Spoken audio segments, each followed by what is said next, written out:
the first group talked about gave us some really interesting feedback. First line supervision being an issue, the use of Vantage being something we need to do better, but also when we give things out in terms of new product, we need to give you support materials in terms of implementation plans, communication plans, and things like that.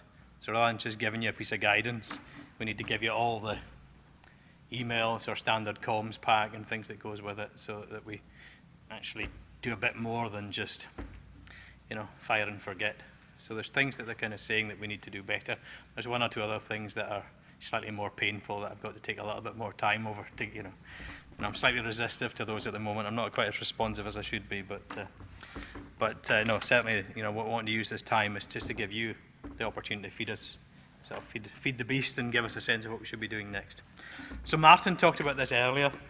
This is a sort of simple sort of check as to where we are. The two things there that are dormant for good reason. Safety leadership and safety passport is because they're difficult.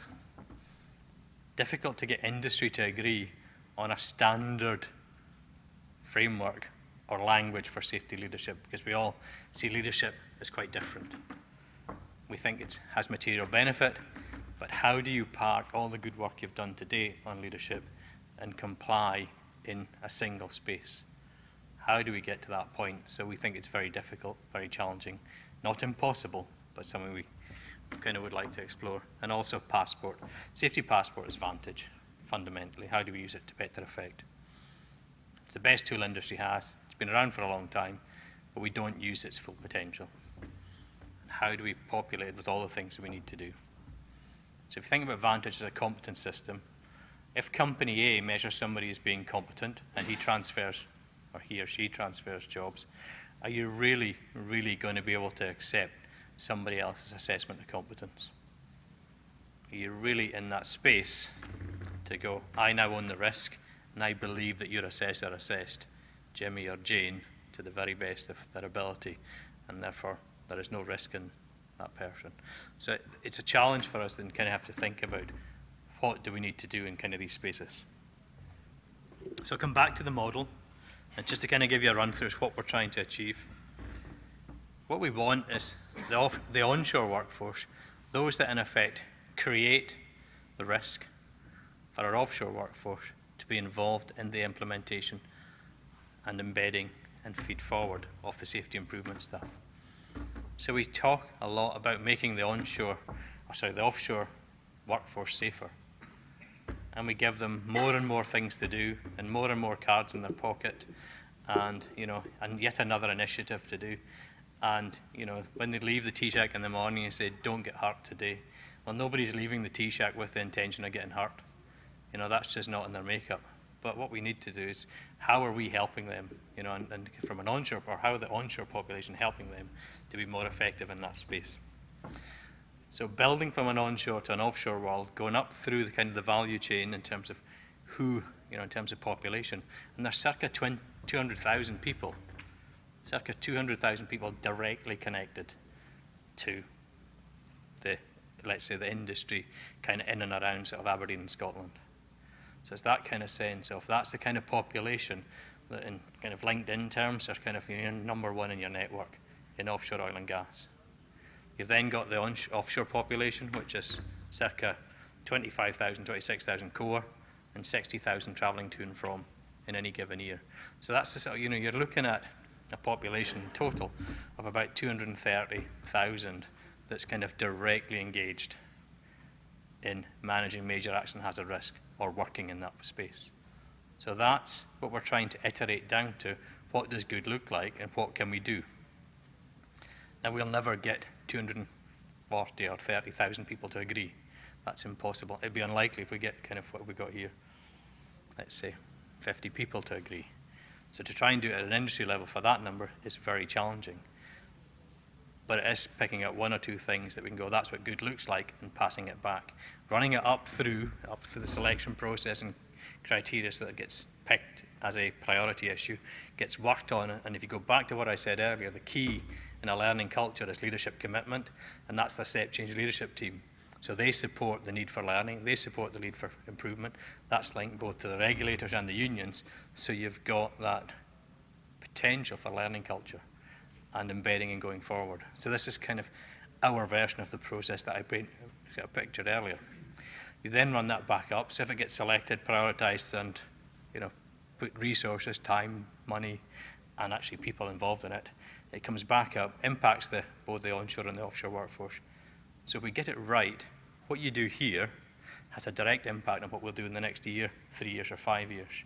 And we should experience an improving picture so that we don't get the place where I wasn't involved, or I wasn't able to contribute, or a group of men in suits who we have no idea who they are created this new thing that we don't want. So this is about trying to break down some of the obstacles and barriers that we think exist in this kind of space. This is the sort of simple model. Martin showed it earlier. What we're really trying to do is work on the stuff in grey. So what are the safety critical roles or safety critical tasks that we think are problems or issues? So these are the things that we're kind of currently, let's say, very aware of. But what are the other things? What are the other things that we need to improve? Where are the areas where, if we make an incremental change, will lead to an improved performance? So what are the things we can do today that will mean that one person goes home tomorrow who perhaps wouldn't have? So how do we do that? We're not looking for big numbers. We're not looking to change the outcome for 25,000 people in one go. But if we do one thing different, that means one person goes home with all their digits intact, or goes home in and of itself, that's a good outcome. So it is about making change in small numbers. And you guys, as kind of members of Step Change, are coming along today, have a part to play in creating that better future, creating the learning culture, and feeding forward. So I want to take 20 minutes around your tables, and kind of what I want you to do is think about the paper that's kind of in the middle of the table. So what are the issues? So what are the issues that we're currently experiencing, either at a work site or in the office, around competence and human factors? What are the problems? So, because whilst we have a relatively good idea of what we think they are, we don't have universal truth. And what might be really important to you might be going unheard or unlistened to. And that might make a massive difference to somebody else. So we want to create the space so we listen. We'd like some evidence to why that's an issue. Telling me that the ice cream isn't good enough and you want Mackey's as opposed to Mr. Whippy is not a competence and human factors issue. It might make an improvement in terms of workforce engagement and general well-being, but we need to move up the value chain in terms of what we think, what's the evidence to support the problem. We then want to look at, just give us a sense of what do you think, how we should fix it. What do you think the answer to the problem is? Because if you think about how Step Change works, it's not resourced by a big team. There's only 5 of us. And therefore, everything else is done by sweat equity, by members engaging in solving the very problem that you think that's there. So tell us how you think we should fix it. We'll then go and find the right people to get in the room and build the solution. And ultimately, tell me what you think the benefits are. So if we identify this issue, and if we find the solution, what are the material benefits that we can experience as an industry? If you've got a goal of making the UK the safest place to work, how does solving this problem support that goal? So that's kind of what I want to do. I'll try and take some feedback at the end around 1 or 2 tables, just so we can kind of get a sense of what people have been working on. But I'm conscious that we've got till 12, so at 10 to 12, I will come back and ask 1 or 2 tables for some feedback. But until then, I'll just work around and listen to the great ideas and the brain power that's in the room. Okay, on you go.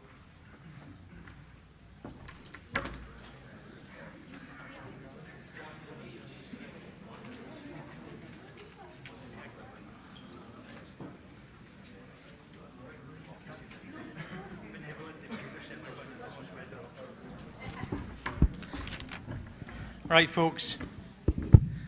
We just have literally 5 minutes before we kind of move on to the next group. So I'm going to pick on one table, and it's the table that down here, because we had a lovely argument. It wasn't an argument, but it was a really good discussion around, I think, exactly what I think the opportunity and the challenge is. So I just thought it might be really useful for you guys to kind of share kind of what your issues were and some of the things you're talking about, if that's okay.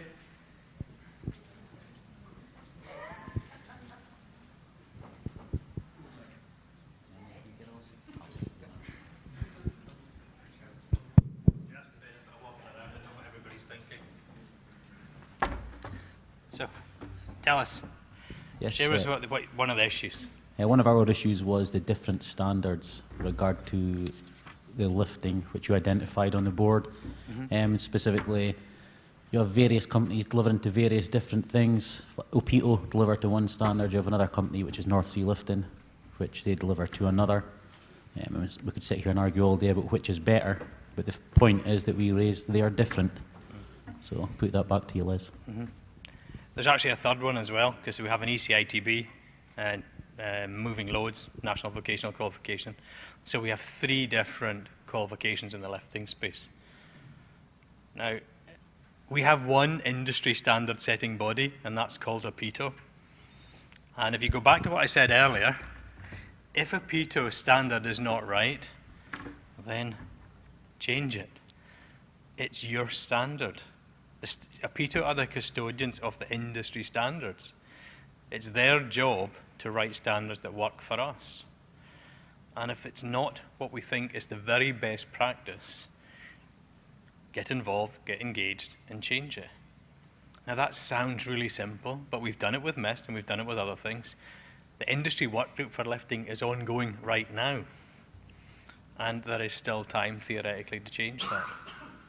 So it is about recognizing this. If there is an issue like that, where you've got 3 different solutions, which is confusing to your offshore workforce, I would argue.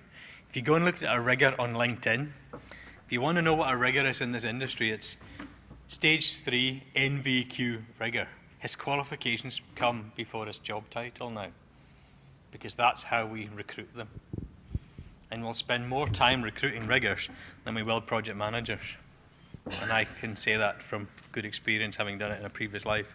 So it is a real issue. So I think standards are really important, but standards are about engagement.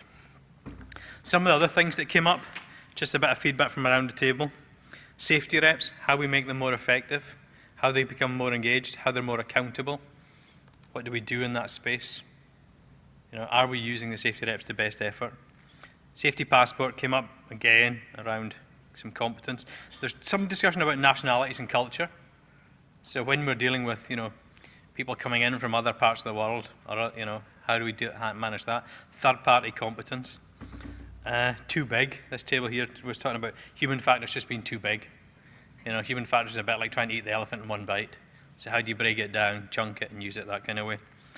Lifting obviously came up, and then somebody added management of change in at the end. So there's lots of things that are kind of quite important to us. So how do we manage change? Do we have a standard approach? I'm not entirely sure we can achieve that, but it's an important topic. And one of the things that Joined Up Thinking is going to be doing going forward is having a change, so that we had 6 Cs. And so we're adding a new C, which is change, and the management of change. So we'll see that going forward into kind of that engagement piece there. So that's sort of the kind of sense that was coming out of the room. If I can ask you to, hand me back your sheets, and I'll take away the feedback. And if anybody wants to give me anything kind of directly, then please do so. But I suggest that you kind of make your way to the next group, and I shall see you downstairs at 1:45 for lunch.